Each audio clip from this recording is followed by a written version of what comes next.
Hello, hello, hello. Good morning, everyone. This is Mario Hardy, aka DJ Ragtop, with Tisha Joyner. Tisha, tell them what's up. Good morning. Good morning. Happy hump day. Okay. So today, okay, like she was saying, today is Wednesday, halfway through the week. And what we're going to talk about today is we're going to go into detail about how to choose a venue, things to look for, and then the actual layout of your venue. And hmm we're going to talk about this because it seemed like there is a disconnect when a person has a vision and they walk into a venue and the venue sometimes doesn't meet their vision, so they think they can make it work. So we're going to talk about that a little bit, and we're also going to talk about some things that you should do prior to even going out to look at the venue. hmm So Tish, what's your input? Give us some insight of your stand. Like when you look at a venue or when you go out, to let's say after your venue, after you go and you after the customer chooses the venue, what are your first things you do as an actual coordinator slash planner? Because in some cases, you're going to be the one to help them choose the venue, hmm um, and then you're at the same time you're going to be the one to kind of help them lay out the venue. So what's your insight on that? The first thing I'm always looking at is their vision.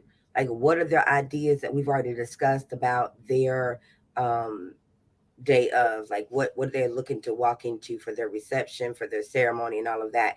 And then I'm trying to see if their vision fits that actual venue without us having to do, I don't know, 10 times the workload to make it fit for what they want it to be.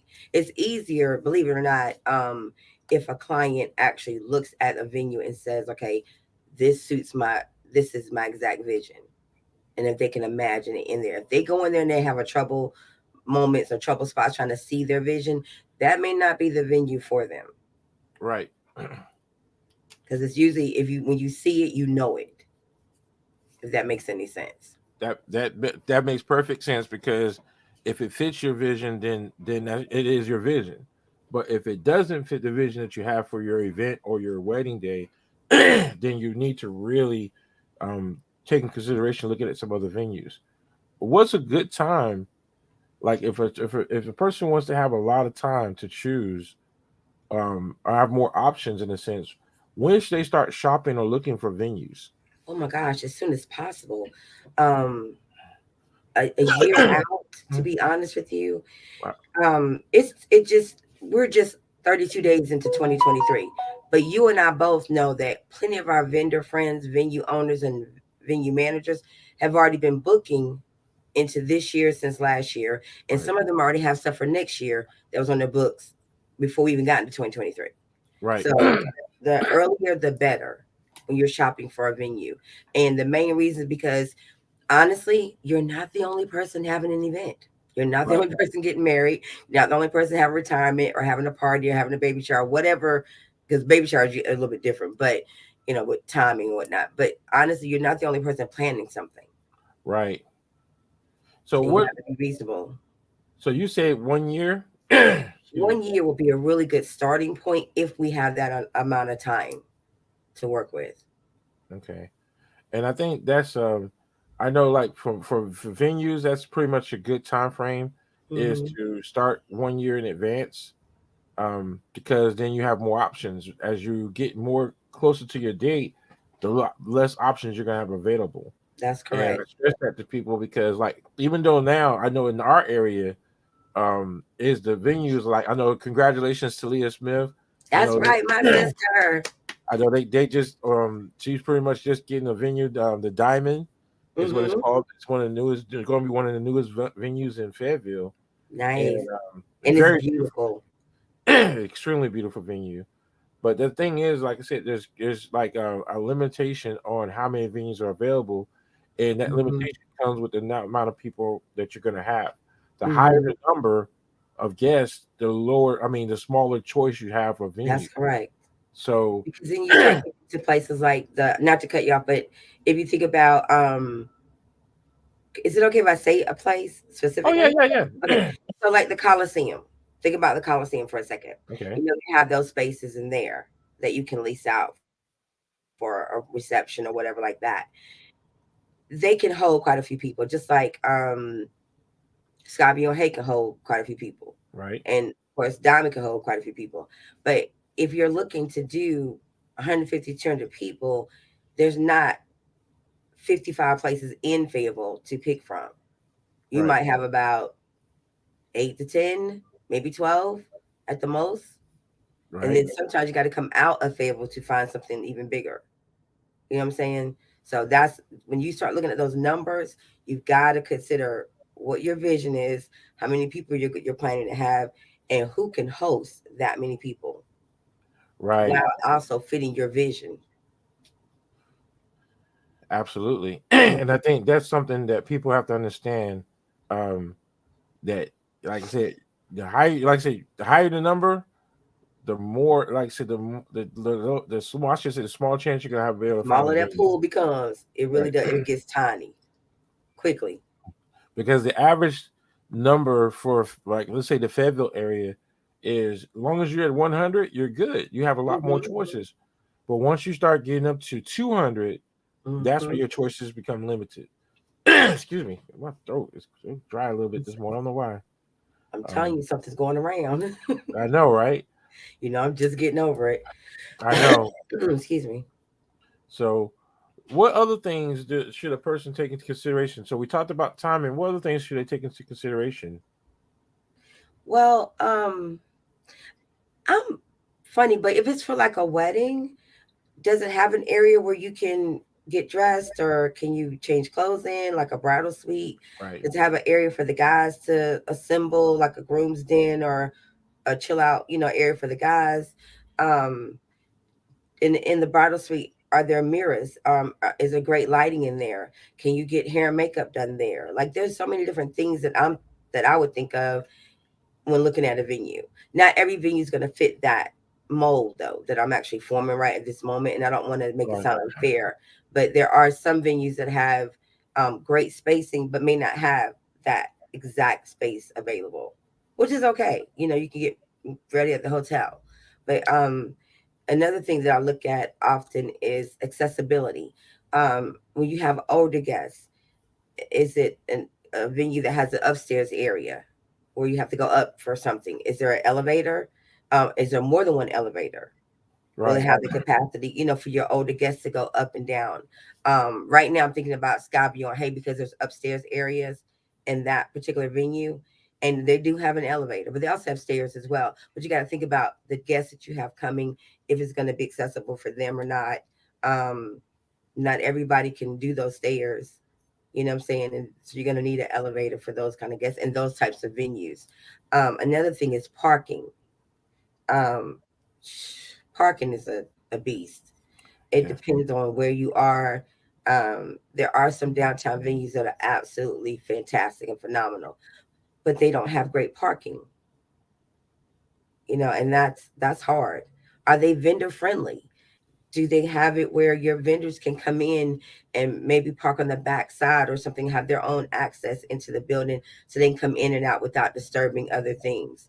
Um, and then are they pretty much, hey Nicole, Hey, and are they Nicole. pretty much the type of venue that's going to be flexible with your people, allowing them maybe to come in the day before to drop things off, so that when they come in the next morning at 9 or 10 o'clock or 8 o'clock in the morning, they can just start rolling with the setup.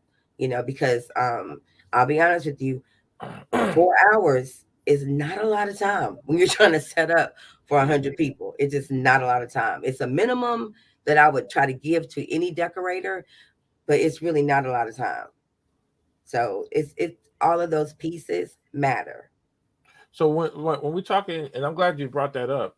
How much time should, if you're doing, let's say, a wedding, how much time should they get the venue for? What would be the ideal time? 10 to 12 hours, honestly. Let's be real. Let's say your wedding starts at 4 o'clock. The Okay. average wedding is 18 to 23 minutes. So by 4:30, really by 4:25, your wedding ceremony is probably over with. So at 4:30, if it's in the same building, um, Your guests can be moving over to cocktail hour while you guys are taking pictures. So you got to allow another 45 minutes there. So it puts you about 5:15. You should be making your entrance into your reception at least by 5:30. And then you allow a good 45 minutes to an hour for everyone to get their food. So now you're at 6:30. Then you got all the traditionals that have to go on, dancing, the interaction with all your guests and all that. That gives you another couple of hours. By 9 o'clock, y'all should be about ready to wrap things up, maybe 10 at the most. Right. And that's honestly a good amount of time. But if you think about it, the day of, brides and them are up at 7 to 8 o'clock in the morning. Your vendors are in there at 7, 8, 9 o'clock in the morning. We're all there 12, 14, sometimes 18 hours. Good You morning, know, Ryan hey Ron, from Canada. Okay. how's Canada doing today, Ron? Okay, sorry. But you gotta look at the time frame of how long people are gonna be up, how long your vendors have got to be in there and then out of there. The venue itself having to be open for that amount of time. You've got to look at least 12 hours. That's Right. a really long day. And I think that's one of the biggest things that people make mistakes at sometimes is they get the venue, but they don't pay attention to the timing, and it kind of puts them in a bad Hmm. place. So you really want, and like I said, this is the ideal thing is you want 12 hours. Anything greater than 12 hours is good. Yeah, Even if they give you, some people do. Okay, okay, Brian. Morning. I'm doing good, but at our I know correct that's hours right, up Ron. at 5 a.m. and back home at 3 a.m. Yep. I'm telling you, it's rough out here. Yeah. It's rough. But You that's got to one of the things love that this field. You got to love right. this field to be in it. You really gotta love what you do to be in this field. Hmm. And I believe that's one of the things, like I said, is like some venues, what they do is they'll let you come in on Friday if the event's on Hmm. Saturday. They'll let you come in on that Friday to do some things Hmm. prior, and that's always a plus. And I That always is tell a my clients huge if you plus. have the venue, and see most time venues that do that they understand the concept of what the other vendors have to do to be successful. I mean, And because not to cut you, but let me say this right here. When you go to pack your truck and trailer for an event, about how long does it take you just to pack it, not unpack it, but just to pack it to get ready to go to the venue? well, for me, it it's already packed. No, no, So no. like, Just imagine if it wasn't. How long would it take you to pack it? oh, if I had to pack it, it'll Yeah. probably take like about an hour. Okay. So that's you just packing to get there. Then when Right. you get there, unpacking takes about how long? Oh, about 30 minutes. Okay. Then setting up Oh, takes let about me back how up. It depends on the access that I have to the building. long? Sometimes if I'm able to pull right up to the door, like some Hmm. of these barns, you pull right up to the door, bam, Hmm. 30 minutes. But if I have to maneuver myself through the building, then That that could takes be a a little bit whole longer. hour A whole of hour back and then, forth. right. Hmm. And then your setup time. Yours is like a Right. minimum of 2 hours, correct? Correct. Set the a minimum of two, but three to be comfortable. Gotcha. So altogether, best case scenario, you're talking about 4.5 to 5 hours just to get ready. Right. And see, Ron said I need like 4 hours minimum, and that's for small shows. Okay. And I'm with you, Ron. But here's another one. Think about the catering staff. It's got to take them at least an hour to pack all the food. I'm not even talking about the time it takes to cook it, prep it, wrap it up. I'm just talking about just to pack it to go. So you're talking about 30 to 45 minutes just to pack everything up. Then travel time, because they can't speed across town with your food in the back of the van or truck or whatever it's in, because it's still got to be able to get there in one piece. Then they got to Right. unload all that, get it all in the building. Then they have to set it all up. So you're talking at least 3 hours for them, anywhere give or take at least 3 hours just for them to get set up and ready. Right. Then we're not going to talk about the breakdown part. Then let's go to your decorator.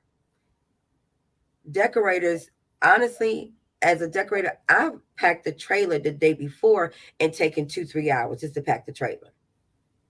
getting everything together, making sure I've got it organized, and then I've got a lot of glass. I'm always paranoid about the glass part getting broken in the transit, whatnot. So there's a whole lot of extra we got to do for that. She's about 3 hours for just packing, and then another 45 minutes to an hour to unpack it, and that really depends on our access to the building as well, because could take longer. So we Right. don't get access until 9 a.m. We may not get everything in the building until at 10 o'clock. And if you're starting at 3, there we go. We just got 4 hours to get everything done. Right. And you want uh what? That's dressing tables, chairs, centerpieces, the whole gambit. Right. And that's And what that's just to get ready. and I think that's one of the things that I stress to people, that if your wedding starts before 3 o'clock, 3 p.m., You're you're killing us. technically you're not only are you killing us, but you're putting more stress on yourself as a bride and groom, because it's like I said, if you back up the timing, um, like you gotta get your hair, your nails done. All your bridesmaids and groomsmen gotta get properly dressed. Hair. I mean, guys normally get haircuts prior, but Hmm. sometimes ladies they try to get their hair done the day of. They try to get their makeup. So that timing means a lot in that venue. So you want to get a venue that will like I know like one venue. I just booked another event last night, and the venue lets them get in at 8 o'clock in the morning. But you gotta be out by 11. So if you got a window like that, then you really want to plan accordingly to where you have enough time so you're not stressing on how things are done Hmm. or prepared. That's So correct. that's the biggest piece, is you really want to make sure you have that proper time. And the thing is, not just for vendors, but it's also for you as a guest. I mean, as the bride and groom. I say Hmm. I got one wedding coming up. Oh my gosh. Ceremony starts at 11 o'clock. And I would die. I just like, I've never done a wedding that early before. So it's going to be interesting because woo, I, it's like that's like I feel like I'm going back into basic training all over again to get up at old Hmm. dark 30 to get ready. I mean, that's extremely early. Yeah, because But but in their mind, that 11 a.m. maybe they like brunch or they like early day stuff, and that's right, great. But your vendors, because if we can't get in till 9 o'clock, that means we got an hour and a half to get ready. yeah, What? I'll give you an example. Saturday, this was not a wedding. Saturday just passed. I did an event. Um, oh, I like that. I'm gonna talk to somebody about that, Ron. Saturday I just did an event for somebody. It was only like 20 something people, right?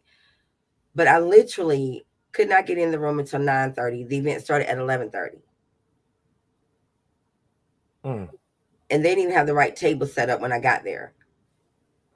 So you have to jump through hoops. That's What why it's important to do floor I felt like I plans was and stuff. somersaulting up in that mug, but it was done. But here's the thing: I only had a two-man crew because we were only setting up for 20 people. Right, You know what I'm saying? We were expecting to walk in the door so we get started. The first 30 minutes was spent with them redoing the tables. right. And that time each that's critical time. Very much so. That's very critical time. Because we were unpacked in 12 minutes And waiting see, on them.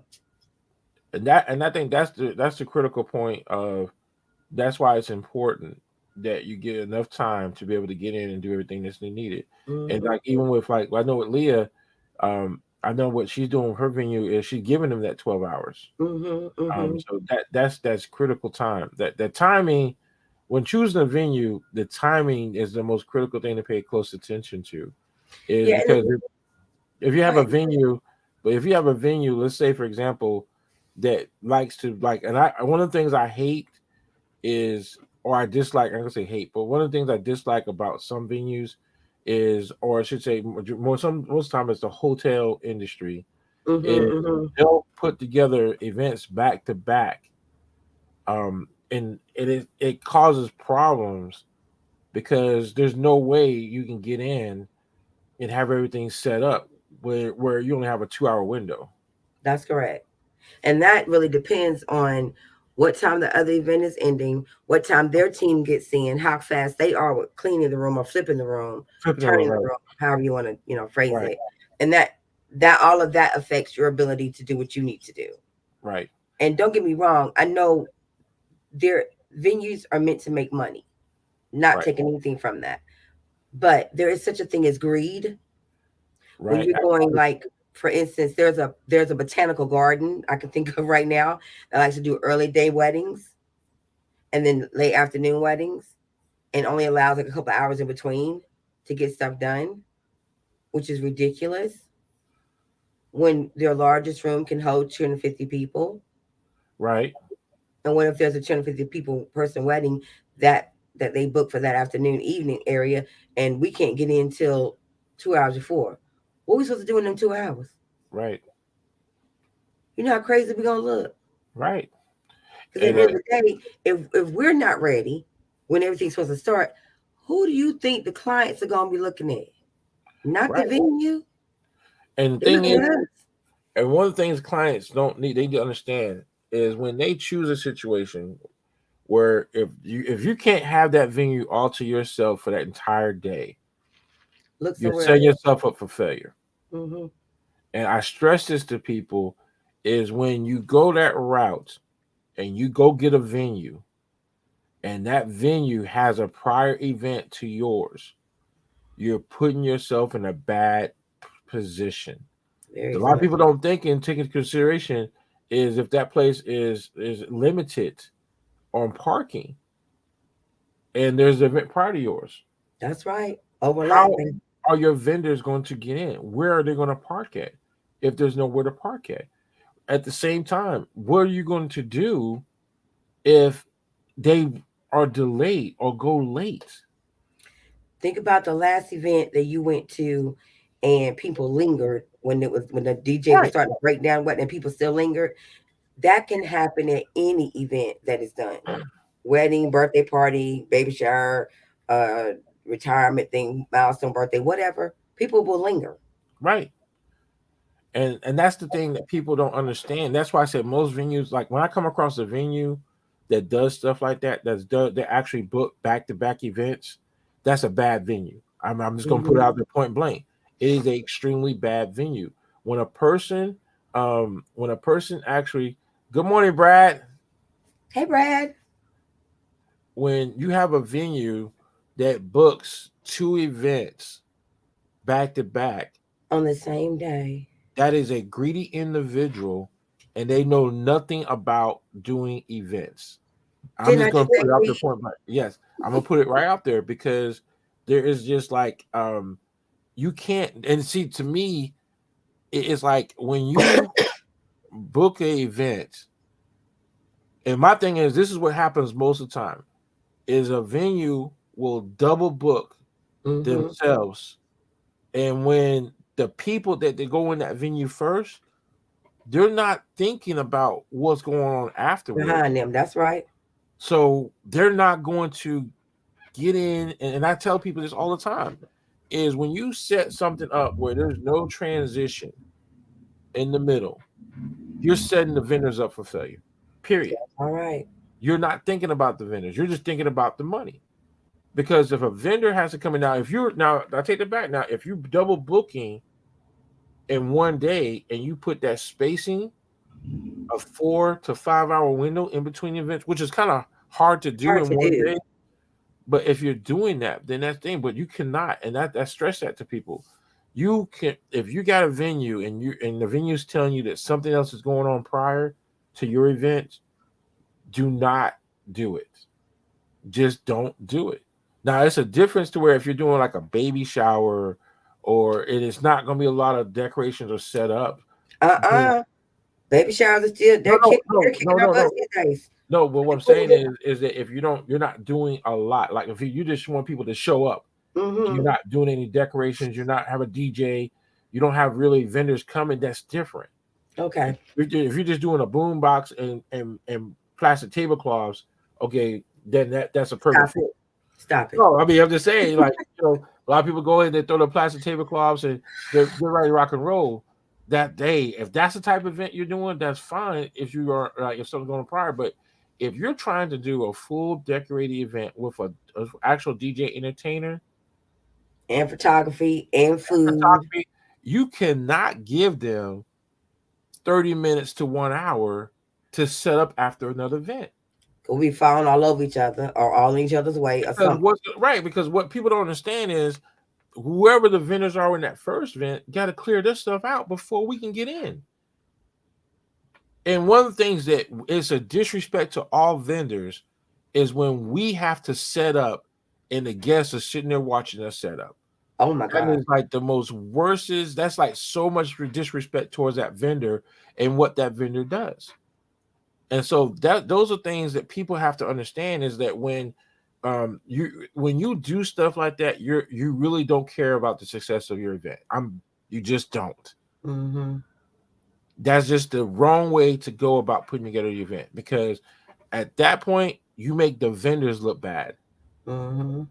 You make them as professionals. We are no longer. We look like rookies. We don't. We look like we have no clue of what we're doing. So that's just one of those things that I stress to people is if you're going to do an event, make sure you get the billing for the entire day. Make sure you have that billing, but don't do that. Don't do that to the vendor. Don't put them in such a bad situation to where when um, they show up, they're actually sitting in there and they're setting up, and the people are looking at them. It's like it's like take time to properly like plan your event out. It makes it look like we vendors are not professional and Not unprepared. prepared. That's right, Brad. And so that's why when a customer does that to me, it puts such a bad taste in my mouth that means you have no respect for me and what I do. Mm-hmm. And that's where I come to that conclusion to where at that point I'm just want to hurry up and get your event over and done. I don't even care anymore on the outcome of you because you already set me up for failure. There you go. So I'm gonna do my best to get in, do what I got to do, and get out. Now, I Because do want to say this. There's also been situations where I'm gonna do two. There's a venue in Fayetteville where I had Young and Lovely had been booked to decorate for our 30th birthday party, and we literally got there and they were having an exercise class in the room that we were supposed to be getting into at 10 o'clock. So that threw us back about 35, 40 minutes because we had to wait for this exercise class to be over with. And then the guy had to come through and sweep up the floor, but it smelled like pure underarm funk, right, honestly. Then we start setting up. As we're setting up, another group arrives who's supposed to be using the same exact room after we're done, asking us how long it's going to take us to finish breaking down. We had just started setting up for this lady's party. I'm like, what? We get that party set up. As soon as it's over with, this other crew is coming in on top of us. They literally started taking some of our equipment, thinking it was their equipment. I'm like, whoa, whoa, whoa. That caused a whole thing of confusion. Luckily for me, I had YLP written on our, pipe and drape pieces, you know what I'm saying, on our stands, but still, it was a whole miscommunication going on. But it right, wasn't on us as the vendors, it was on the venue owner. right. But yet and still, it caused a rift And see, between to people me, who didn't even know each other, didn't know what was going on. All we knew is we were there for our different events. right, And literally, there was an hour and 15 hour and 20 minutes between the event I was breaking down and their start of their event. It was completely crazy. and that's why I mean, don't trust me. I've been there so many times where a situation like that has happened, and it's like it just is not going to your event is going to start off on a bad way. Yeah, Uh, yeah, and then the thing is like when a vendor tells you they need 2 hours for setup, that's not negotiable. That setup time is there's like, oh, you can't completely dismiss it and think, oh well, you know what? And I've had customers do that in the past, where I say I need 2 hours, they give me 1 hour. Okay, I'm still setting up within your first hour of your event. And, mm-hmm. and I'm be honest, I don't care. I don't care if I'm setting up during your event at this point in time because you didn't listen or take in consideration the time that I need. And So here's what I love. Oh, I just want something simple. Simple still takes time. Thank you. I still got to put chair covers on, tablecloths on, centerpieces on, runners on, overlays on, food tables covered. I mean, it's still stuff has to be done. The Right. same stuff, maybe not to the extent of an over the top, decorating thing, but it still has to be done. Stuff Right. still has to be set up. And so when they say that, I'm just like, it's still gonna take 4 hours Right. minimum to set this up. It's like they think simple means, oh, she can do it too. No, still need 4 hours. Right. Still need my time. And so like me, like what I've learned over the years, the 10 years I've been doing this now, is when a customer puts me in a situation like that, I try to go talk to the venue. Mm-hmm. And then the venue at this point will from I'm gonna find out real quick if this venue is vendor friendly or not, because if they booked back to back events, um, Then you know you're not getting in. that's just one of those things to where if you book back to back events, there's nothing. Our hands are tied. And so when that customer is like, well, well, we're gonna make no, it's you know what, it is what it is. You sign a contract based on I need a 2 hour time frame for setup, and you disregard that. I don't care what the situation is, but you disregard that. So because you disregard that, your venue that you chose has now put all the vendors in a bad situation. And that's why I tell people the choice of venue is critical. That is It like that is. is a failure waiting to happen. If your venue is not vendor friendly Mm-hmm. and the timing is not there for setup, you already set your event up for failure. But the venue, let me say this: Leah's new venue, 12-hour span of time, rental time, Right. is so awesome and incredible. It's ridiculous Right. because she understands what it takes. She is a decorator, Right. she is a planner, Right. she is a caterer. Now she's a venue coordinator. You understand what I'm saying? So Mhm. she knows what it takes to do an event. So you're going to have that type of real support from someone who has been under the gun, so to speak. Right. You know what I'm saying? And I'm using her venue as an example just for this part, especially.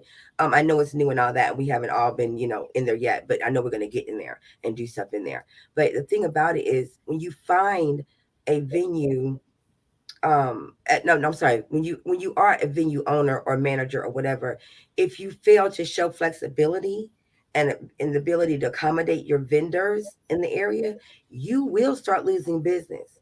Because even if brides and grooms want to book you, you're going to lose out on the vendors in the area. Right. And then you're going to get the little what I call the shingle people who just decided yesterday or last week they could be a DJ or a caterer or a decorator. Then you're going Right. to get all them folk that ain't got the right insurance, they don't have the right equipment, they don't know how to protect your stuff, they don't understand all the rules, they don't understand standard operating procedures, SOPs, you know what I'm Right. saying, for your venue. And then you're going to start having problems. And see, Ron he just posted something, and I'm gonna share this one. And this is one thing, and I know, like Ron, I know the way you run business and your staffing, that's one thing, but in most cases, the staffing is not an option. Um, and I think that's where I know he's a Ron. Just for people to know, Ron is he owns a big wedding, or I should say, a event coordinating company. That's right. And the thing that he has is he has employees, he Mm-hmm. has staffing. Well, in most cases, staffing is not an option because vendors don't have staffing. They that's just like I say that's just like I say most mobile DJs do not have that extra staffing to do safe like that. So when we come up and we have a contract, that is not an option. That's what I'm saying. And that contract is the standard. I think Ron might be referring to the core part. Is that what you're talking about, Ron? No, he just talked about everything in general. Is that Oh, what he okay. was saying is that if a person is like if you're not giving it appropriate time, you just bring in more staffing to get it done Mm-hmm. quicker, which Mm-hmm. that works if you have the staffing. Yeah. Staffing just does not exist. Like in most vendors, they don't have a team that works with them. Like some, like when it comes to decor, and rental things, they okay, that's different because most likely they have to have staffing. Mm-hmm. But you take someone like me, a mobile DJ, staffing is not an option. You're not going to get any. I mean, I'm not going to go out and hire additional people because sometimes hiring people will make things even worse because it takes longer for you to explain to somebody how to put What you need something them to somewhere. do. Right. So staffing is, don't get me wrong, it works. It's good if you have staffing, Mm-hmm. but if you don't have the staffing, I know a lot of decor companies, they can call in additional staffing to get decor done faster. But guess what? That company, or I should say that actual bride and groom is now, or those that and that customer is going to have to pay more money Mm-hmm. just because you didn't put the money in the venue. Mm-hmm. So if you put somebody to where a vendor needs 2 hours and you're only going to give them 30 minutes, I don't care how much staffing you have, It you're not won't do going to get it. it set up in 30 minutes. Mm-mm. That's why I say staffing is not going to always be the answer to a situation. So it goes back to it goes back to um, you really have to pay attention to your timeline. Your Mm-hmm. timeline in the venue is the first line of defense for a successful event.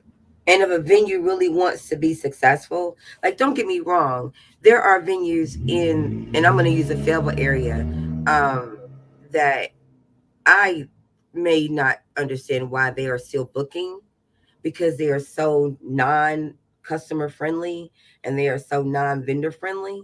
Um, but they're not staying booked every weekend. They're not staying booked Friday, Saturday, Sunday. Right, There are venues that are in the Fayetteville area that may not be as high end as other ones, but are staying booked on a regular basis. You know what I'm saying? That are right, killing it because they are vendor friendly and they right, do understand that we can, not to be funny and not to threaten anybody, but we can make or break y'all.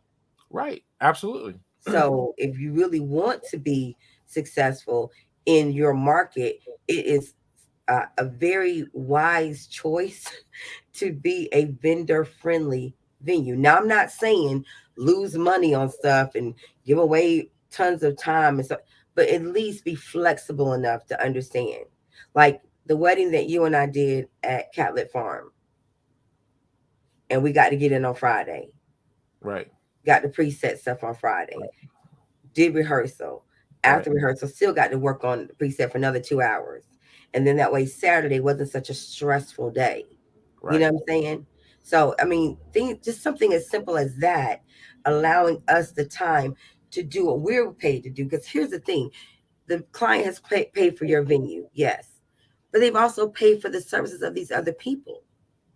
Allow us to do our jobs properly because it still makes you look good in the end. Because when I post my pictures, I can't block out your venue. I'm right, showing your venue at the same time. When you post your pictures, you're posting pictures of the venue, correct? right. I mean, you're You're advertising giving for you the free venue, advertising all day. and I think that's why I say with me, I don't mind. I mean, I'll even take time out to properly tag the venue on a Mm-hmm. lot of those pictures because they were looking out.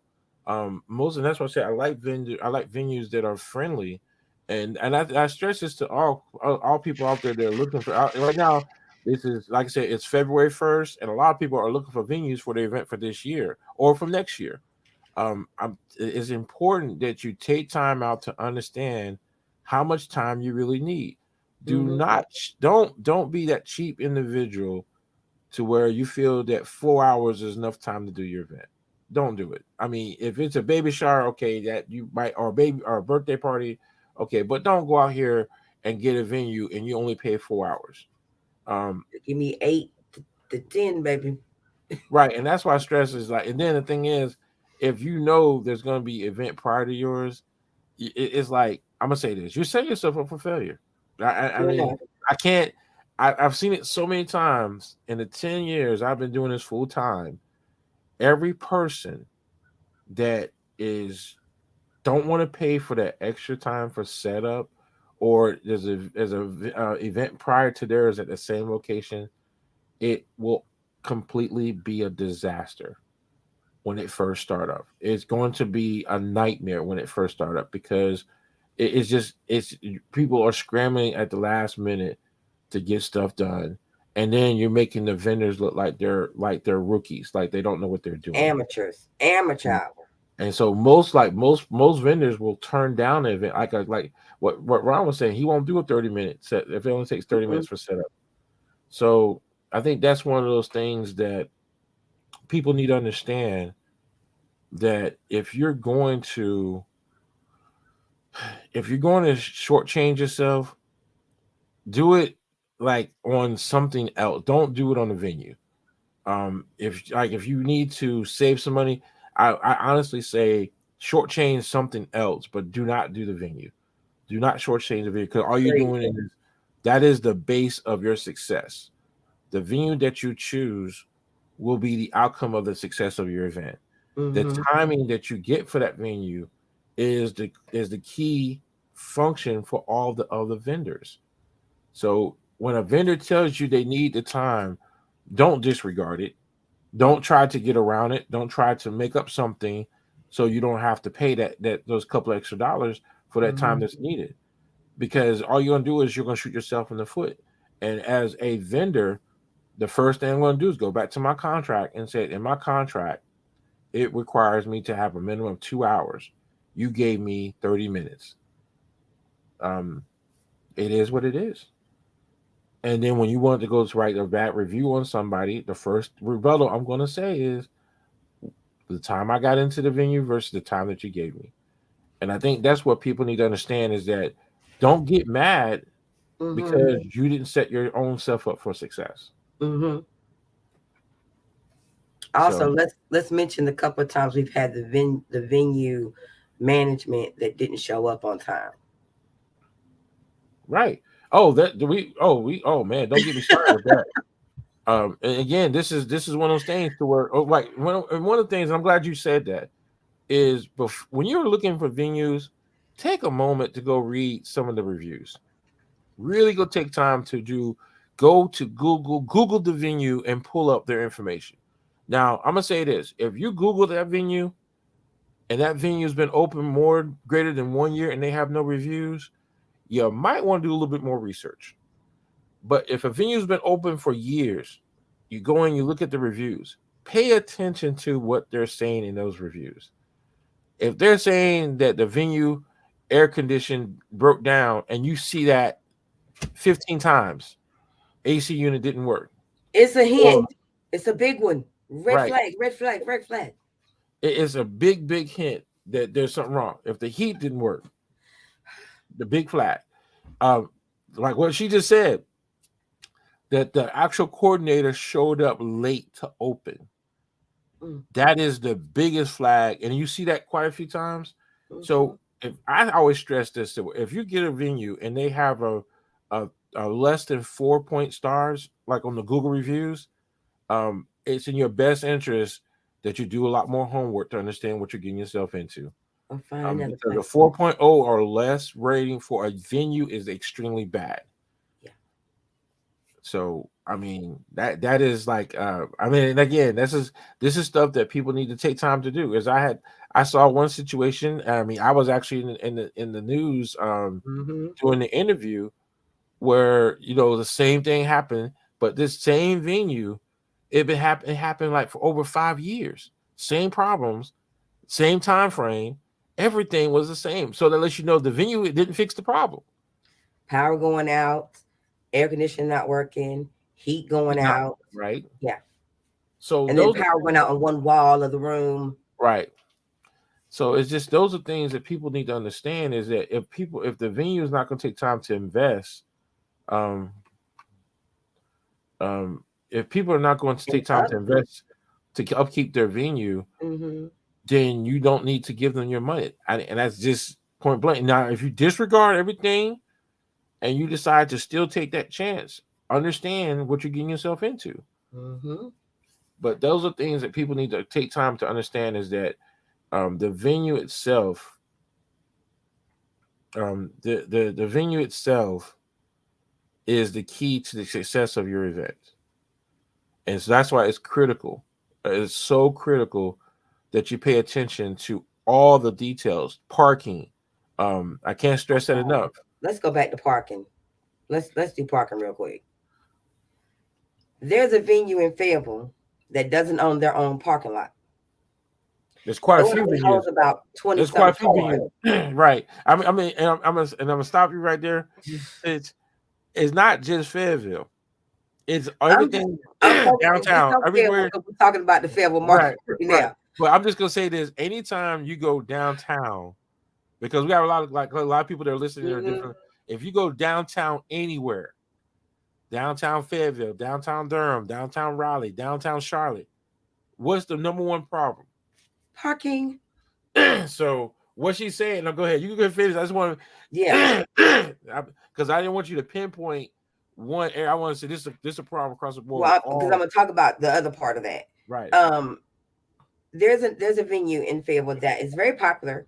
I'm not gonna say its name right now, but um, they don't own their own parking lot, and so when you go there as a actual guest, you either have to pay for your parking while you're there, or if you book that venue as a client, you have to buy out the parking lot. Now, there might be 22, 24 spaces there. I don't even know. I might be exaggerating by saying that. Sorry. Yeah, that's no Um, longer option. but, That's no longer option anymore. oh, okay. Well, you can't even park there. So where your people So going to park so it? like I said, right now, Where your vendors almost going to go? all downtown for almost every So, location and in I'm going to tell North you about another Carolina. one. In Asheville, what is it? Asheville, Hmm. up in the mountains. It's plenty of them downtown in Asheville, too. No place to park. Right. No place to park. As a vendor, I had a trailer on my truck and about had an accident or two. Almost got a ticket for having to park in the street to get myself unloaded and into the building. So you got to consider every single aspect. That parking is crucial for not only your guests, but also your vendors. How are we going to get our things there and delivered and upstairs or in the building or whatever if we don't have a good place to park? You got to consider us too. Right. But you really need to be thinking about your guests and how they're going to get there. Now, I'm not knocking downtown venues because sometimes in some areas there are parking garages nearby that will also cost you money and all that stuff. But you really need to pay attention to having ample parking. If you're wanting to have 100 guests, you better be thinking about at least 60 to 70 parking spaces Right. because Yeah. everybody gonna be coupled up coming. Because that's one of the things that I've been looking into is that a lot of these places in North Carolina, major cities in North Carolina, is they're allowing outside companies to come in and purchase parking lot areas, and it's like, and they're kind of like making it to where you have to pay. So Hmm. like the option to lease, like once upon a time, there used to be where you could lease the parking lot. That Hmm. option no longer exists for most downtown areas. So it's like your guests are going to either do one or two things. They're going to either pay for the parking, or they're going to have to walk a long period of time for the public parking area. Um, that that that yeah, that's what he's saying. The same thing. Um, so it's kind of like one of those things to where you cannot when you go downtown, and that's one of the bad things about doing any event downtown anywhere is parking. Yeah. Um, is you got to take in consideration what's going to happen when your guests have to pay $5 or $10 to park to come to your event. That's right. So that's something again. If you choose a venue and that is required, then it's better to let your guests know up front.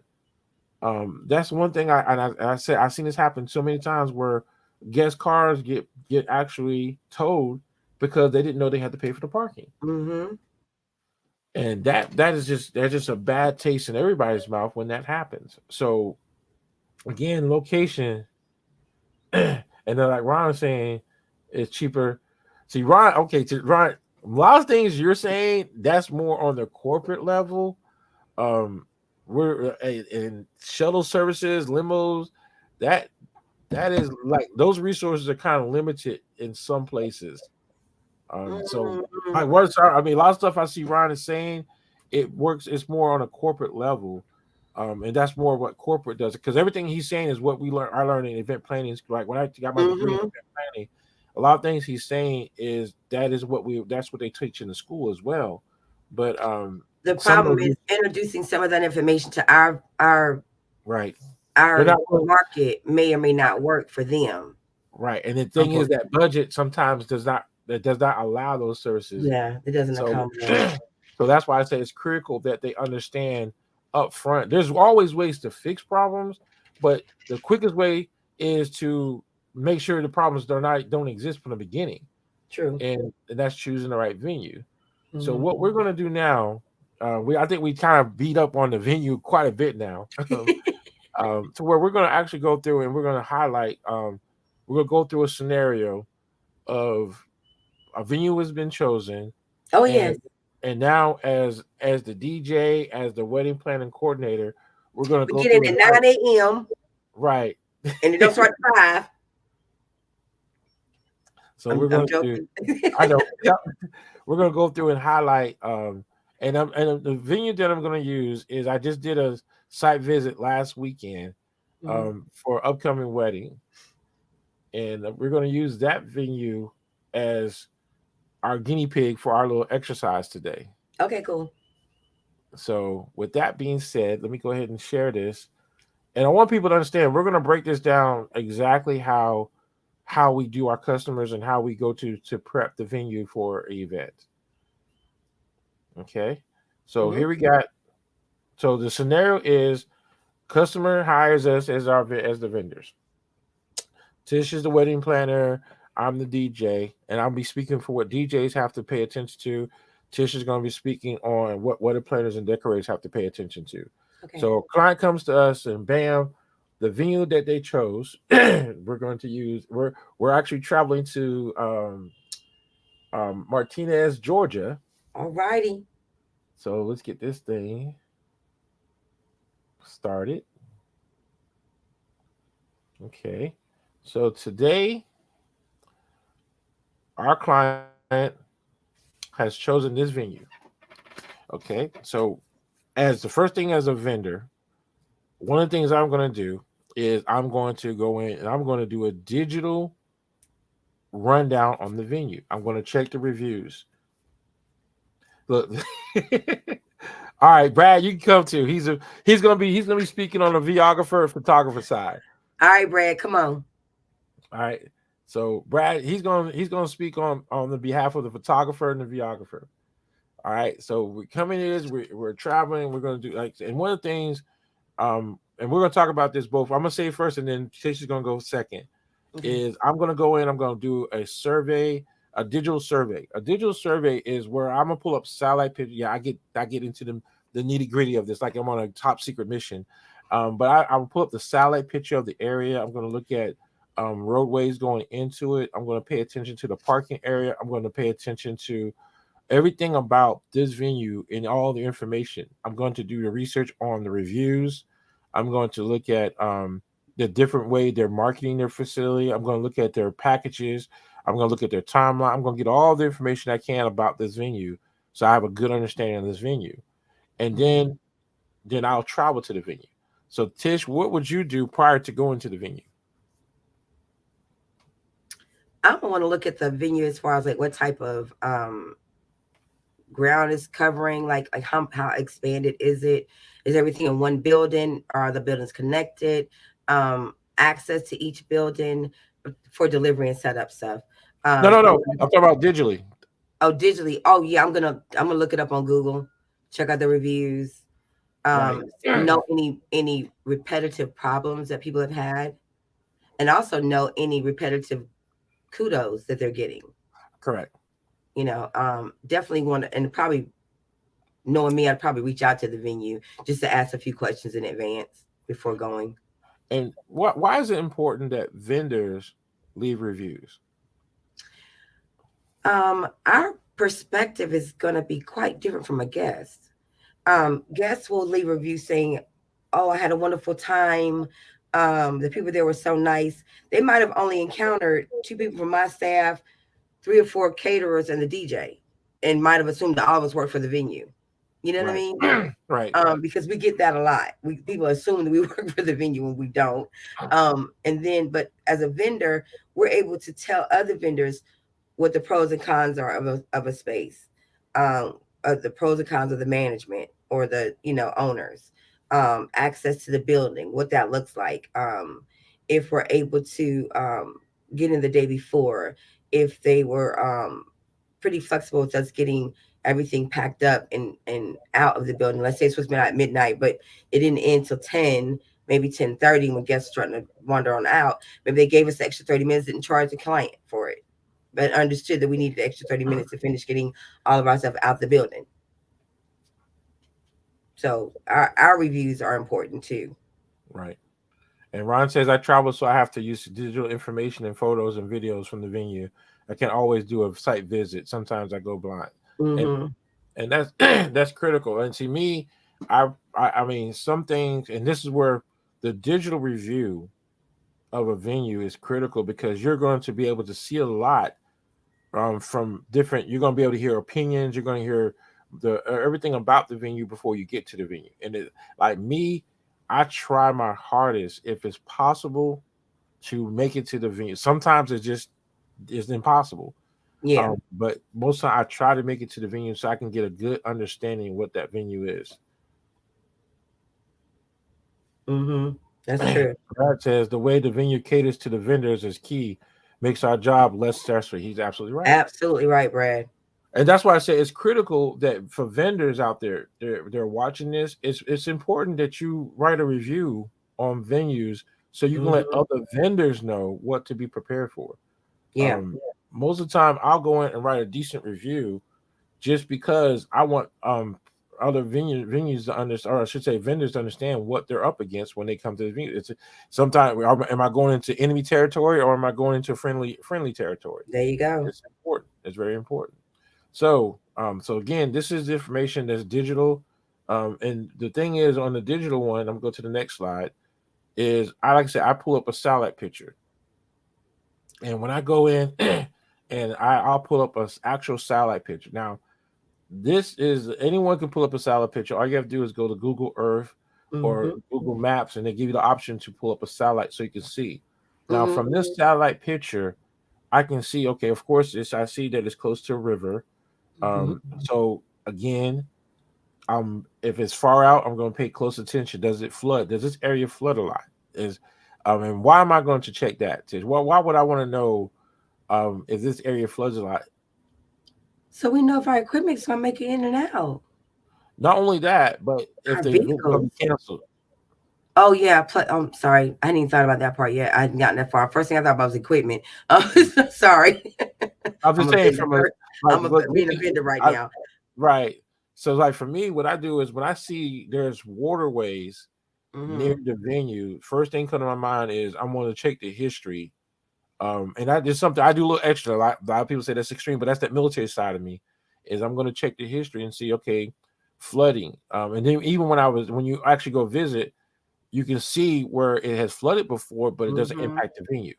So But you also really water draws snakes and mosquitoes. bam.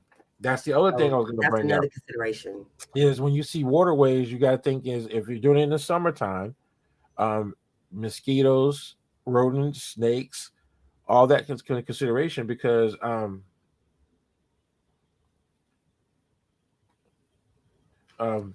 okay, Brad is I think about my equipment, but never thought about flooding history, and that's why a year ago. Okay.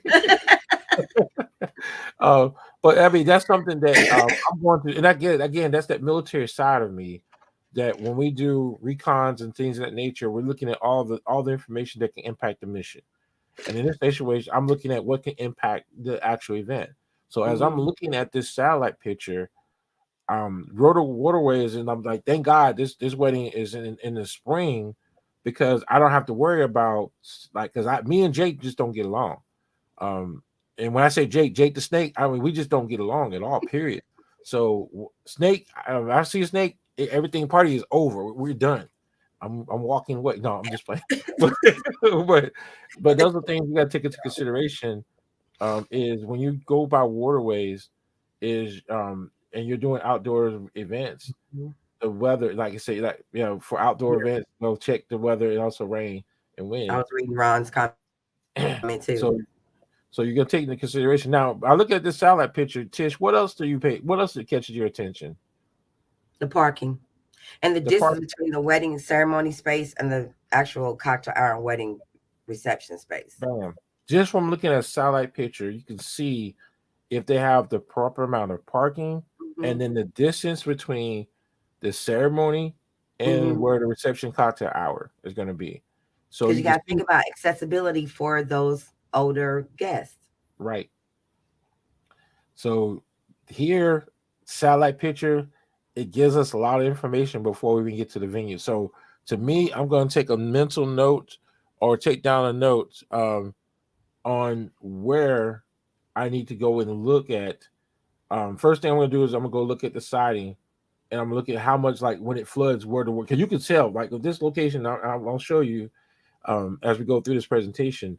You can see where when it does flood, how much impact it has on this venue, and when it Mm-hmm. does get water get level, it doesn't really have a major impact, which is a good thing.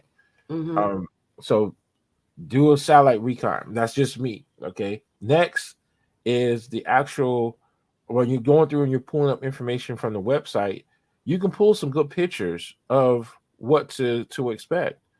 Now You this can. picture, I must kind of get them in a different. This is actually a picture I took from the venue when I actually showed up from the door of where the entrance is, or I should say right before you walk into the venue. The reception So space. the reception and the Mm-hmm. cocktail hour area. Mm-hmm. So right off the back, the two things, and I know Tish, you can't see this, but I know from this picture, you can see it probably from the next one. But from right off the back, the two things I noticed on this venue is it has stairs and it has a ramp. Mm-hmm. Um, why is that important? Wheelchair accessible. Some older people walk with canes or walkers. Um, Also, you need to know how your bridal party is going to be coming in and out. Right, Because if they're wearing high heels and it's not stairs, but it's a ramp kind of thing, and it's got a what if it has space in between? Like there's a whole lot of stuff that can go wrong with heels and right. outdoor anything. So you got to look at all that stuff. But those are the first things that come to my mind. And so me, again, for vendors, access to it Mm-hmm. is taking our equipment. Is do we want to walk up and down stairs or do we want a smooth ramp? I want a ramp. So that's really now what I did do is to get a feel of okay, let me walk up these stairs so I can see the difference on going on the ramp. Now going up the stairs, I was out of breath. Bobby, we walked up them stairs and I felt like I took a PT test. Oh, Um, and that's something that's important because now if you have guests like you said they're elderly that have difficulty walking, you have to make how you're going to transport or how you're going to get them from the ceremony area up to where the actual hall mm-hmm. is going to be at for the reception and cocktail hour. Mm-hmm. So this I reason why I took this picture was to show that there is some distance between between the actual ceremony and the reception. So Mm-hmm. here is a picture of those stairs, and I should have went to this here. So those are the stairs. There. So you got two choices. Either you can walk around, which is all smooth pavement going all the way up to the Mm-hmm. venue, or you have to go up them stairs and take your PT test. Um, I'll so take the that's ramp. something.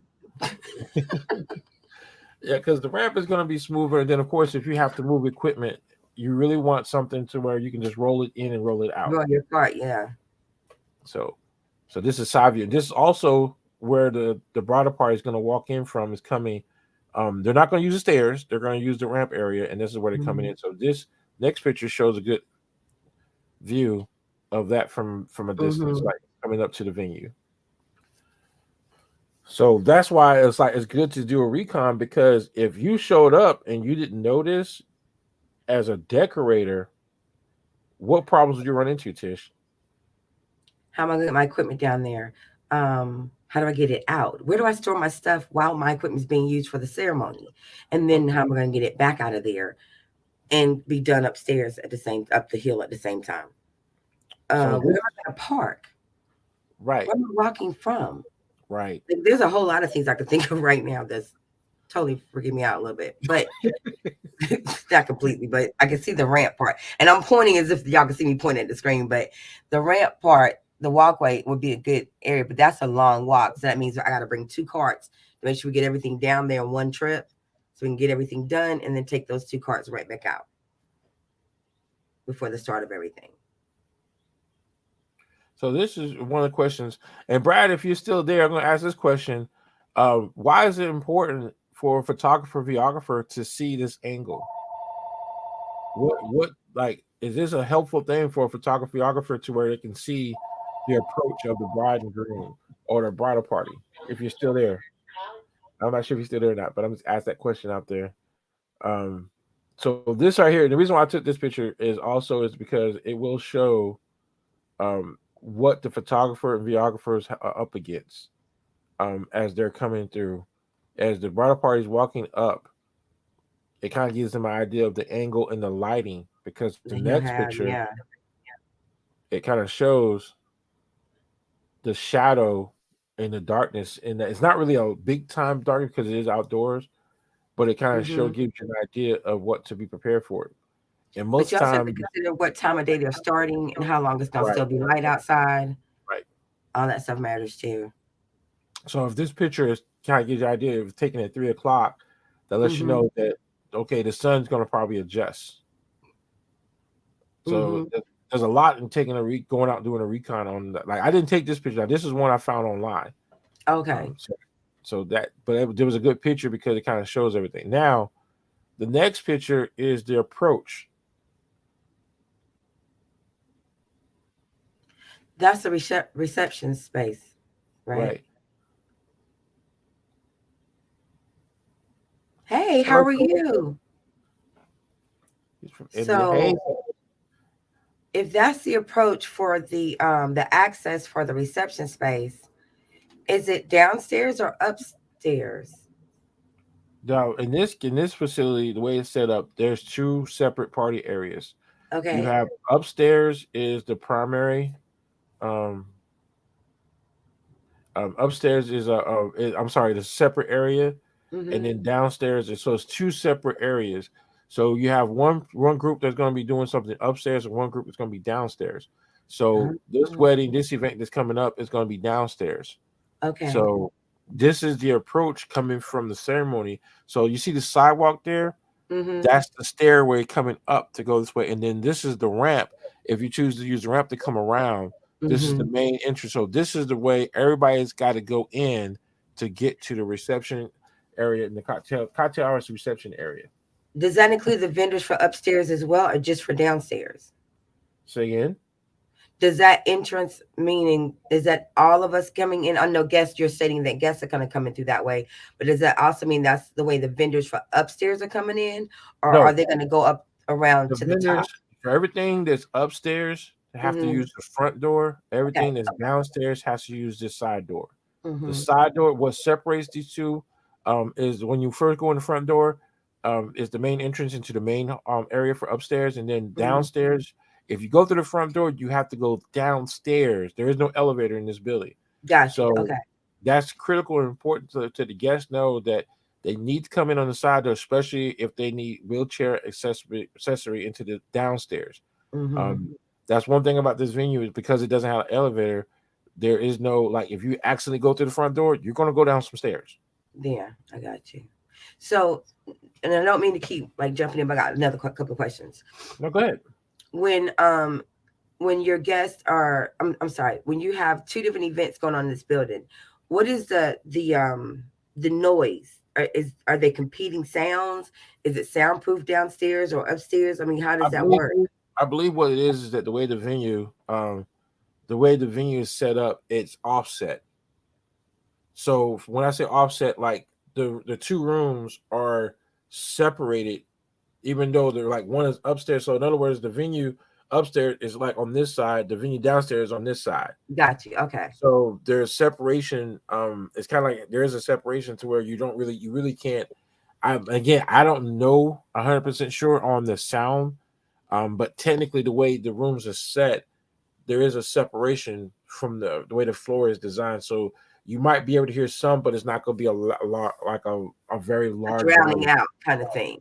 Yeah. Correct. Okay. Okay. And that's the reason I'm asking that, because I know that the reception space upstairs is towards the front, and then the reception space in the back is towards the Right. back, the downstairs one.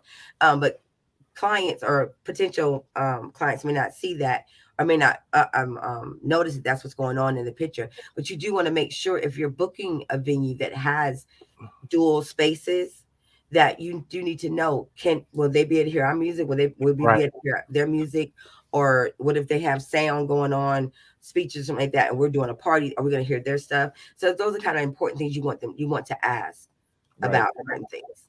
And I think that's critical because like when you say when you choose to use a venue like a hotel area Mm-hmm. and they have multiple banquet areas, Mm-hmm. that is critical because that noise travels and depends on the volume. You know, you could be like having a battle of the DJs or Mm-hmm. bands going with the sound. Very much But so. but that's critical. That's very critical. That's a good point. Is that people understand that as well. So, but this is also, and then just so people know, also here where you see the vehicles at, that's handicap parking. Mm-hmm. So they have three handicap parkings right in this one location at the front door. Nice.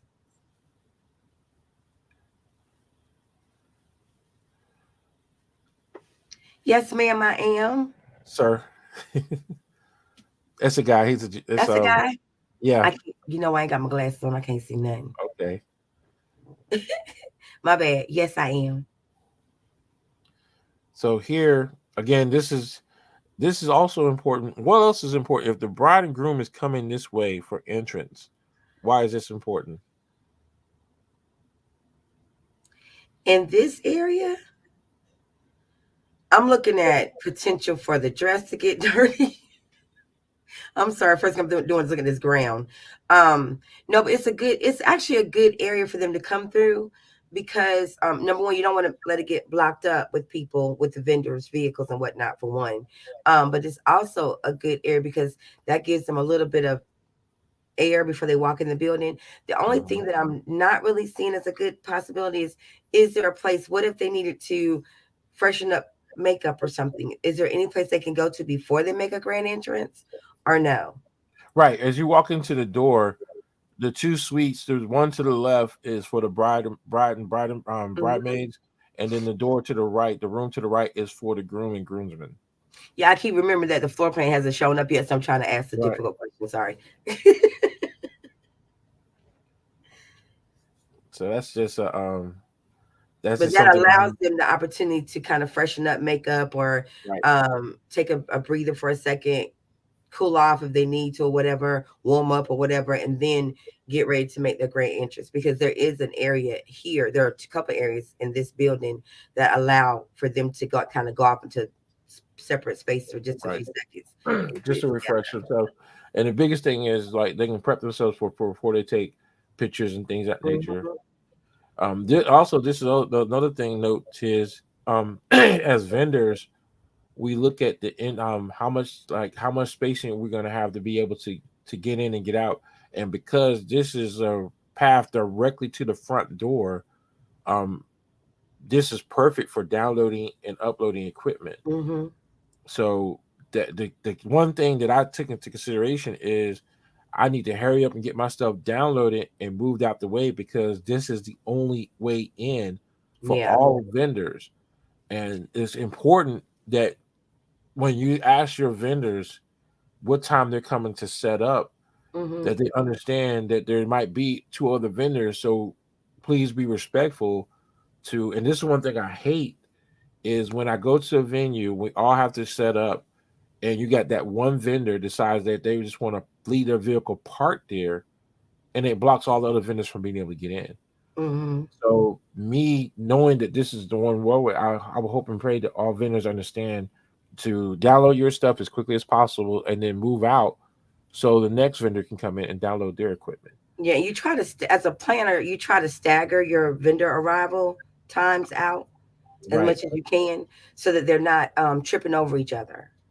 right. And then what happens again sometimes that even though the planner is doing that, some planners Mhm. forget to tell the vendors, "Hey, I'm giving you this time because I need for you to be able to get in and download your stuff and get out. I'm telling you, it's something about, and I hate to put this out, is between decorators and DJs.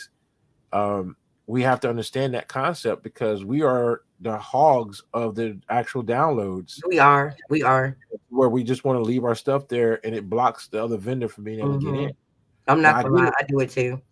I get it. Sometimes we want to Getting in and down start, and we don't think about moving the vehicle. right But the or minute somebody comes in and asks me, say, "Hey, Tish, can you move your truck? Because I need to get," I stop because sometimes I do forget right. to move it. And You know what I'm and saying? the thing is, and the other reason why we leave it there is also because we're also trying to, we have to upload some stuff back into it. Mhm. So Mhm. we don't like here. This will be difficult to back a trailer in and then have to move it. Mhm. So that's one of those things to where, like, I know when I did an event in Virginia, you had like I would never forget, they had like 6 different vendors were trying to get through one door, and that was a Mhm. pain in the butt. So that's another reason why it's good to do a good recon as a vendor, because then you know the obstacles that you're up against. Got you. All right, next picture. Now I did do something different, and I did kind of go straight to the cocktail area. Now the cocktail area, I should have showed the picture of how to get to the cocktail area, but this patio is actually connected to the main ballroom area. Mhm. So this is like the cocktail area, and so like in this cocktail area, as a decorator, what would be your thoughts on this area, Tish? It's dark. Okay, what would you want to I'm do if sorry. it's a I'm trying temporary to. if it's a temporary setup? What would you recommend? What do you mean temporary setup? What are you It's a referring to? cocktail hour. Well, maybe a few cocktail tables out there. Maybe two, maybe one or two food tables, depending on what you're serving for cocktail hour, and remote speakers for the DJ, remote setup for the DJ. Okay, and then Um, like I said, a little, like you said, you said pretty much everything, and then nice little bar area. yeah, and maybe a few seats that are not at the cocktail tables. Right, Because we're not doing bistro tables, the short tables where people can sit around them. The cocktail tables are the taller standing ones where people can put their drink or a small plate on top of. But I would have a few seats for those who may not be able or want to stand that entire time. So I include a few chairs. right. But definitely, I agree with you. Definitely some lighting because it's really dark. And that's one of the things I was looking at too, is that the lighting, bistro tables, the small cocktail tables, there's something to make the guests comfortable. And the reason I say it's a temporary position is because you don't want to put too much into it, because we have to break it down. Um, Mm-hmm. and that can be, and thing is, the way this is set up is you can't really touch this because there's only 2 ways in. Technically three, but technically you don't have access to two of them. Mm-hmm. So we'll go to the next picture because it shows what I'm talking about. So there's only 2 doors to that patio, and they're both connected to the ballroom on that one side, On the right side. on the right side, right here. So Mm-hmm. you have this door here, and then I think there's this door, and then this door. There's 2 doors total. I'm sorry, there's a door right here, which you can't see because I cut off by the picture. And there's one right here. Okay. So like there's a door here, and then if you come Pretty wide down, patio. there's a door. Mm-hmm. So we got. Let me go back and see here, Brad.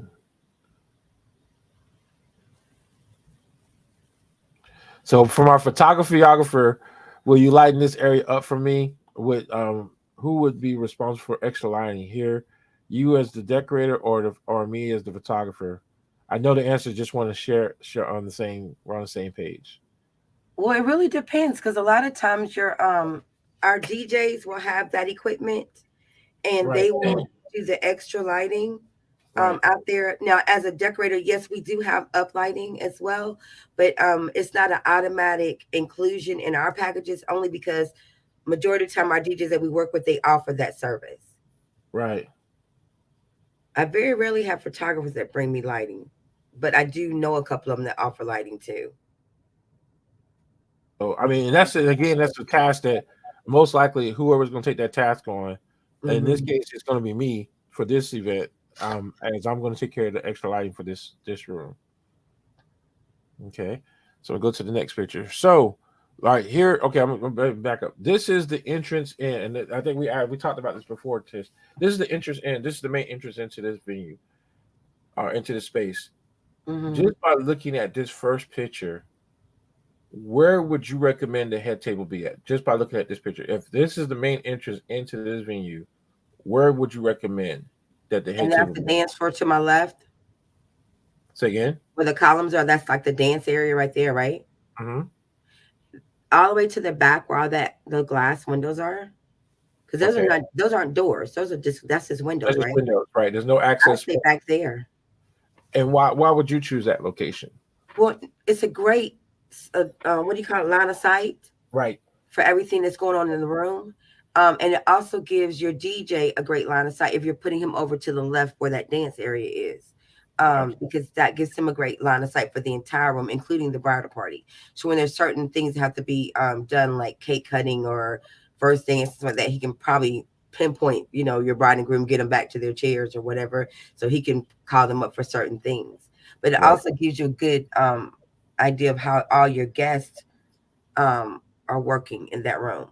You know what I'm saying? How Hmm. they're flowing in the room, how the dance floor is staying packed or not packed, and how you know how to shift, to make sure it stays packed. It's a whole lot that you can do just from that point of view. Just that line of sight is important. Right. Because the thing is, and I agree 100%, is that when the person walks in, the first thing you should be able to see is the bride and groom. Mm-hmm. So that line of sight is like perfect for the head table area. At the same time, in school, what they taught us in school is you always want to put the head table where there's not a lot of traffic. Yes, Lord. Um, That's why I said there's no doors right there. right. Right. There's no doors. There's no access. There's nothing there. Like the restrooms are not even on that side. Right. They're back towards the door where you're taking the picture from, right? No, the restrooms are on the other side where the kitchen area is at. Oh, to the left. So let me go to the next picture. Okay. So as you come in, so this is the main entrance. So Mm-hmm. what I suggested is a direct access also to the dance floor too, because once they come in, you want to take a V line straight to the dance floor. You don't, Yeah. and this is one of the things that I've noticed is you want the bride, the groom, the bridal party to have a direct access to the dance floor. And reason for that is this is where the photographer, videographer can actually take good pictures with not a lot of things in the background. Mm-hmm. Um, what happens most of the time is that the room that they choose, the decor, the tables has to be set up so they don't have a direct access. So they have to maneuver through people. And Mm-hmm. when you maneuver through people, that can make it extremely difficult. It's hard to get good video. You take good pictures because you got too many people in it. Yeah, and from this perspective, you can make a really great, like for the grand entrance of the bridal party, you can make a great pathway to that side Right. of the room or directly to the dance floor Right. from And right see here, here. is a direct shot to where the photographer, videographer, as they're taking pictures, Mm-hmm. there's nothing interfering with them coming in. No, nothing at all. I like that. Oh, Mario, look at the no, the comment. Um, oh, are you guys going to execute this? Yes. This is one of my events. I just did the um um I appreciate that. Yeah, this is one of my events. I just did a site visit here last week, last Thursday. So this was just something I was using this as a highlight on what we look at as vendors when we do a site visit. Mm-hmm. So with that being said, we move to the next one. So here is the room entirely from, and this is technically from that wall looking forward. And again, it's a straight shot to where the bride and groom will be sitting at. And Mm-hmm. there's no, even though you see that door, that's a storage area, so nobody's gonna be going in that area. Yeah. So nothing's gonna really interfere. And this is one of the things I always stress to people: if people are coming and going, it won't interfere with what's going up in the main portion of the room. Mm-hmm. So Mm-hmm. you really don't want to put a head table in the area Anywhere with near a lot the of door. traffic.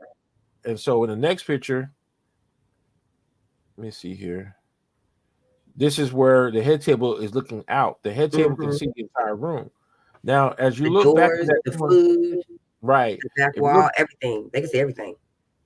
if you look back in that right corner, that's where the bar and the kitchen is at, and then also the Nice. exit, the actual doorway to get to the bathrooms.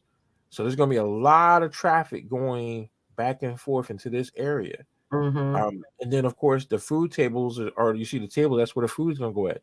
So you don't want to put the bride and groom over here in this area On the because right wall. right, Okay. because there's going to be a lot of traffic going on. So that's why the best solution in this situation is to put the head table away from all traffic and Mm-hmm. things going like high concentration of people moving. Mm-hmm. So here That's perfect. again, clean area, open Mm-hmm. area. The decorator can go crazy with whatever they're going to do because in this case they're using the throne chairs and sweetheart table, Mm-hmm. so they're doing a backdrop. They can make things look. And then the thing about the windows is you don't have to worry about people walking back and forth because this is a remote area in the back of the venue. Mm-hmm. So the scenery also looks good as well for picture taking. Mm-hmm. It does. So here, looking from this is like when you first walk in to your left. Mm-hmm. On this wall, of course, is a TV screen, and then you have your tables. Again, the tables here you can use it for um, Gifts. gifts, the gift table, the memorial table. Mm-hmm. This would be a good location for it because it's number one. And I hate to say this, is you want to make sure your gift table is in a very visible area because believe it or not, people actually steal gifts, cards. Out of the card box that you didn't lock from the beginning when you should have. Right. So that's Sorry. something that's critical Sorry. that it happens. I mean, it has It has happened. happened. It Yes. happens quite a bit. So it's critical that your gift table, um, your anything that's of importance, you wanted to make it number one is visible and then make it easy for people to see. Mm-hmm. Okay, so we're gonna move through this real fast. Go through here. I think we already seen this picture. Yep, we talked about this one already. So this is from the guest look. If the guests are sitting at tables looking across the room, Mm-hmm. they can see everything. Now, my recommendation for the DJ is there's two places the DJ can go. The DJ can go right here in between these two pairs as right before you get to the catering wall, Mm-hmm. or I would say to the left. Now, the reason why I chose here is because as a video DJ, line of sight is important. Mm-hmm. So line of sight is like the biggest thing is if it's just an audio DJ, as long as they're connected to the dance floor, is perfect. Mm-hmm. Me, the best place to be set up at is always to where I can see the bride and groom. Plus, it looks like there are plugs in the columns There is, themselves. Okay. Which is there always a is. good thing, which is always, and it's always something we always look for. We're trying to figure out where to put our DJ is making sure he has plenty of electricity. So the next picture, and so now here it is. We see all the pictures, and here's our floor plan. Mm-hmm. So in this scenario, we had to have 100. We had to set up for 104 people, and we have an idea of where we want things to go. So 13 tables. we're not going to go. I know we're kind of like over our limit right now in time, so we're not going to go too much in detail with this one. Is is this is kind of like the empty floor plan, so it gives us an idea of how the room is going to be, like how the room is going to be. Access to the bathrooms, access to Mm-hmm. where the bride and bridesmaids are going to be, groom and groomsmen, the Yep. kitchen. You see how you kind of get now. You can see better in this Mm-hmm. picture how Right the behind that wall where the tables were. Yeah. right. So you have the bar area is going to be here, and then Betty, I'm just going to go to the next floor because we I thought we were going to have time, but I'm not going. I'm just going to jump to the next one. So here, There we this go. this is the approved floor plan. So here you have to where the main entrance coming in. We have an easy pathway for the bride and groom to come in. Number one is visible for all the guests to see them come in, and it's Mm-hmm. also easy for the photographer, videographer to take some good pictures as they come in. So this is a good, clean, direct shot to the dance floor for the first dance, all the special activities. As a video DJ, because I have monitors, TV screens is good because like again, line of sight, everybody can see it. Columns might be an issue for some, but overall, majority of them are able to see what's going on, what's taking place. At the same time, the LED TV, I'll be able to tap into that TV and show the same thing. So again, for those that can't see because of columns, they'll be able to watch it. Bride and groom have a direct access to where they see everything because the TV is right It's there. So right there. Yeah. the I like cake, that. I chose the cake. I know I'm just speeding up because we're short on time. The cake, I chose this location because you want your cake also to be in a location where there's low traffic. True. Why is that? Sorry, cake is not covered with anything. And you don't want anybody to accidentally bump into it, knock it over. Um, I had someone that knocked a cake over at an event before. I was thinking, God, it was the groom's cake, which is probably sounds awful to say that, but it wasn't my bride. It wasn't the actual wedding cake; it was the groom's cake. But you really need to keep them off to the side as much as possible because people are nosy and they're gonna walk up to it and stuff like that. But if it's like really in the middle of everything, everybody's gonna be walking past, and some people will pay attention, some people won't. Right, And you don't want to pay all that money for a cake or have somebody design a gorgeous cake for you that is ruined before you right, got a chance to cut into it. and that's Seriously. why I stress that it's important. It's so important that the cake is in a very low traffic area and has like very limited access to it. When I say limited, it's where no one can accidentally walk by and bump into it. Mm-hmm. And I stress that. I mean, because I actually seen, it been some close calls. Yes. I know we both can agree. We've seen a leaning tower where someone bumped it and the cake Oh was dear not. Lord, yes. I So had a heart attack. it's very critical that the cake is in an area where it's low traffic, and again, by putting it by storage area, no one's going in and out of that area, so that we're good. So that again, this was just a quick. I know we're 30 minutes over, but this was just a good rundown Mm-hmm. of what people need to take into consideration when you're looking at a venue. This like I mean, we did beat up the venue piece at the very because it's critical. I mean, it's so important It that wasn't meant to be mean though to the venue. It was it just wasn't, but it's just that it's like it's like the success of the event from the very beginning during the mhm. planning. It starts with the venue, and if you get a venue that's not vendor friendly, that's not just not going to bend on time or don't have the time because they double booked or book something back to back, it, Yeah. it it just makes us look bad as vendors. Yeah, it does. It does. It causes us major problems. And that's the thing that you don't want. Again, we can just based off of your sharing of the video from Leah's, new venue yesterday, that thing just went technically almost viral yesterday. You know what I'm Right, saying? And got tons of, I mean, hundreds of shares right, yesterday, which is awesome. It speaks volumes about your reach as well as her reach and reputation as well. You know what I'm saying? right, But at the same time, there are venues that are really crappy towards us that we as vendors could literally get together and say, okay, either you change your policies or we're not going to be recommending your place to any of our clients and not to sabotage them, but to let them know the power that we have as well. Because we can make right, or break them too. right. But it's always good. Like one of the things you point out, it's always good that when someone who is double like that knows the concept of wedding planning, event planning, That's schedule, right. decor, Mm-hmm. that to have someone that is in charge or controls the venue, they automatically understand what we're up against. So it's going to make it easy for the team to come in and be successful. Oh my God, you're talking about it's superb friendliness when it comes to vendors. I can see it because Right. she has so many hats that she's already worn. You know what I'm saying? Already wears. So she's Because gonna she's have a an understanding because that she's a planner, event coordinator, she's a caterer, she's a decorator, she thank rents you. out equipment. So I think that the She only thing gets she's it. missing is DJ, and she'll have it all. Okay. I mean, she got everything under her My belt, so she sister, my understands. sister, my Right. sister. And then she also teaches event planning, That's coordinating correct. sometimes too. So it's like she automatically knows what she's up against, and I think that's something that's critical that people need to understand is that hey, it's good to have, and it's good to have a good event planner coordinator in your corner, across the board, but it's also even better when they are controlling the venue. There you go. But so what we're going to do is we're going to end with a snapshot of her venue because we want to say again, congratulations to congratulations to My sister, my sister, my sister, my sister. and I'm setting it up right now so everybody can see it. And I hope you got the wrong video. Let me pull Get up the the right right video. video. Okay. All right, so I got it all set up.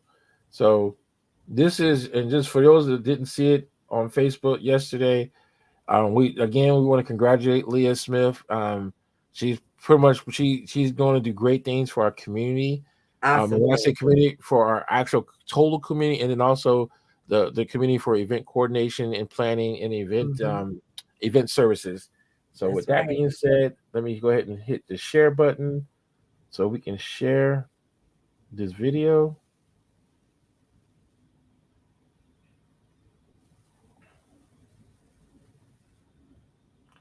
And Tish, let me know if I hit the wrong button.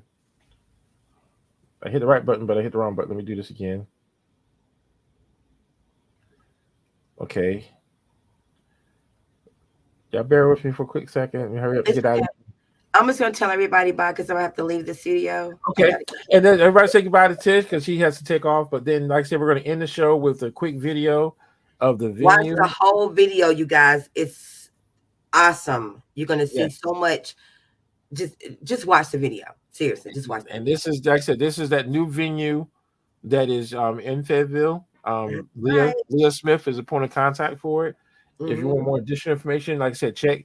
I'll go ahead and put the information connected to this so that y'all can see it. But here it is. Tish, I'll talk to you later. All right, sweetie. You guys have a great day.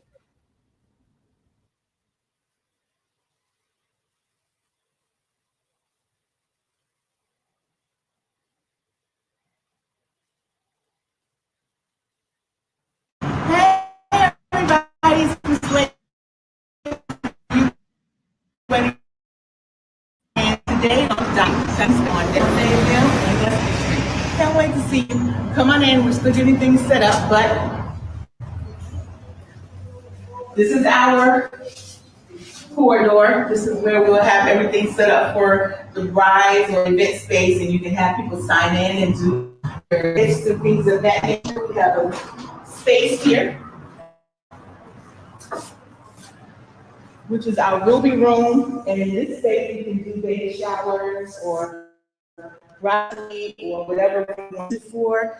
It's a pretty nice space, beautiful flooring. It's gorgeous.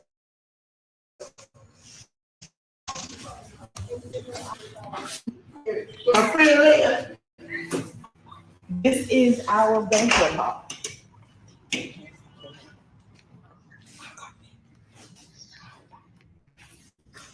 Chandeliers, flooring in here. We have a gorgeous stage. We have up there seating, balcony seating up here.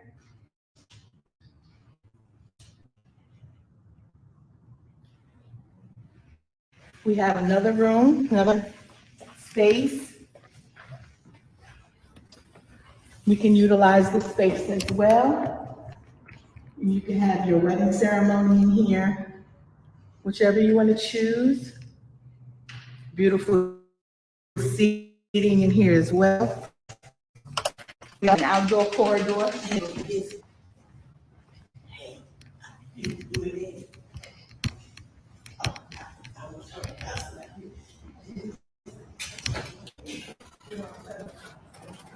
We're getting everything set up, so it's going to be beautiful.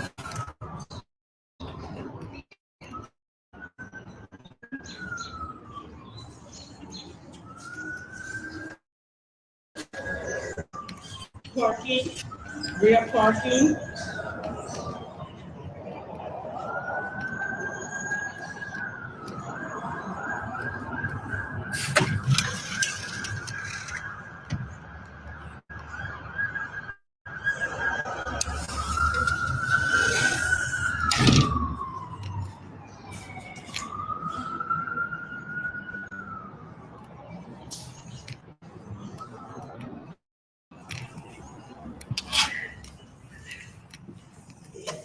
stage. We're open for all events, weddings, baby showers, meetings, all functions. 328 Gillespie Street, downtown Fayetteville. Diamond Venue. Looking forward to seeing you real soon.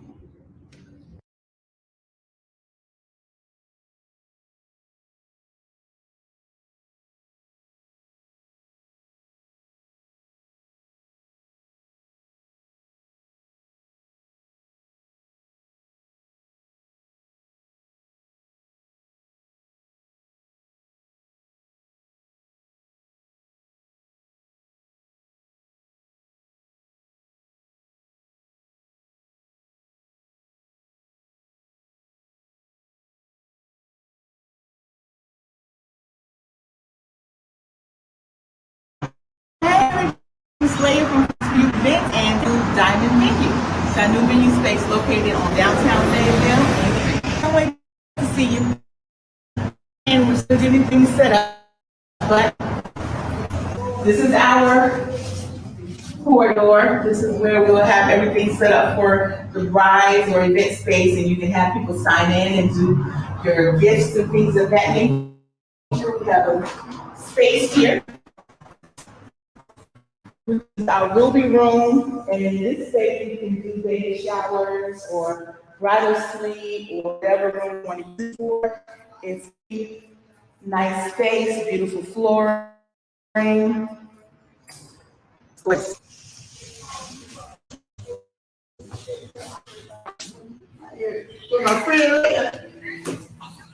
This is our banquet hall.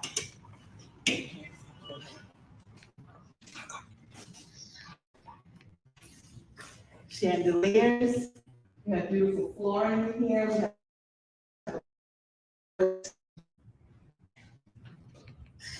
We have up there seating, balcony up here.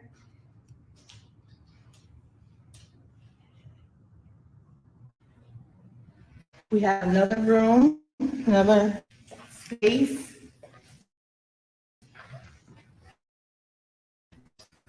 You can utilize as well. You can have your wedding ceremony in here, whichever you want to choose. Beautiful seating in here as well. Also have a door.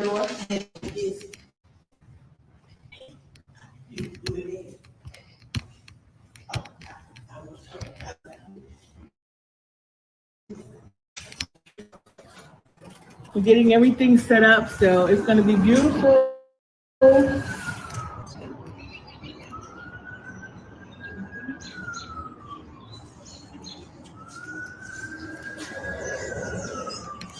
Parking, rear parking.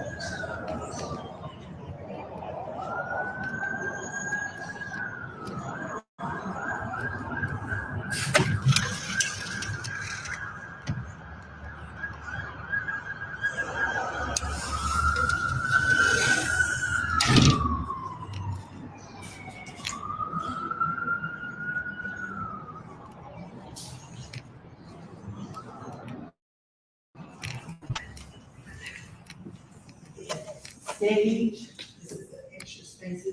And we're open for all events, weddings, baby showers, meetings, 328 Street, Fayetteville. Diamond Venue. Looking forward to seeing you real soon.